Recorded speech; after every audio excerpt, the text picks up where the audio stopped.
दरम्यान कृष्णा आंधळे गेल्या 3 महिन्यांपासून फरार आहे आणि याच मुद्द्यावर संदीप क्षीरसागर यांनी पोलीस यंत्रणेच्या कारभारावर संशय व्यक्त केलाय। माणूस जिवंत असेल तर पोलिसांना फक्त 24 तासात सापडतो असं म्हणत कृष्णा आंधळे याच्यासोबत घातपात झाला असण्याची शक्यता त्यांनी पुन्हा एकदा व्यक्त केली आहे। तर शिंदे गटाचे आमदार शिरसाट यांनी सुद्धा कृष्णा आंधळेचा खून झाला असण्याची शक्यता वर्तवलेली आहे।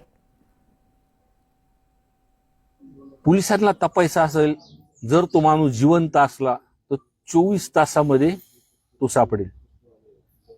माझं मत तसं काही प्रकरण आधीचे जर बघितले तर जो माणूस नसेलच तो काय सापडणार, हा मूळ विषय ह्याच्यातला।